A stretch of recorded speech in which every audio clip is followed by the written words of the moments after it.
پاکستانی قوم کتنی جاہل ہے، اگر پہلے نہیں معلوم تھا تو کل اشرا والے واقعے سے سب کو پتہ چل گیا ہے۔ ایک خاتون وہاں شاپنگ کے لیے گئی ہوئی تھی اور اس نے عربی زبان میں لکھی تحریر والا ایک کرتا پہنا ہوا تھا۔ پاکستانی اپنے گھروں سے فرسٹریٹڈ ہوتے ہیں، پھر غربت سے، پھر سیاست سے، پھر بجلی سے، اور ان کو غصہ نکالنے کا کوئی نہ کوئی موقع چاہیے ہوتا ہے۔ اس واقعے میں بھی جاہلوں نے سمجھا کہ شاید یہ قرآن کی بے حرمتی ہو رہی ہے، لیکن ان سے پوچھنا چاہیے تھا اگر یہ قرآن ہی لکھا ہوا ہے تو ذرا آیت تو پڑھ کے سنا دو اور بتا دو کہ یہ کون سی آیت ہے۔ کسی نے خوب کہا ہے کہ ایک تو یہ لوگ زیادہ پڑھے لکھے نہیں ہیں، پھر یہ علم حاصل کرنے کی کوشش بھی نہیں کرتے۔ خیر، لوگ تو مرنے مارنے پہ اتر آئے۔ اب ASP شہربانوں اور دیگر پولیس افسران نے آ کر معاملہ ٹھنڈا کروایا، لیکن عوام اتنی جاہل ہے کہ یہ جان لینے کے باوجود کہ یہ قرآنی آیات نہیں لکھی ہوئی، خاتون سے معافی منگوا کر چھوڑا۔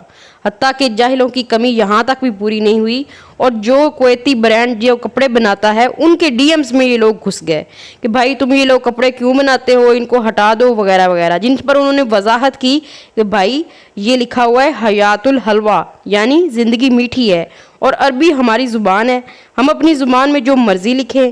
اب پاکستانیوں سے پوچھنا چاہیے بھائیو، اب ٹھنڈ پڑ گئی آپ کے کلیجے میں؟ یعنی جہاں پہ بھی آپ جاتے ہیں خود کو ذلیل کروا کے آتے ہیں۔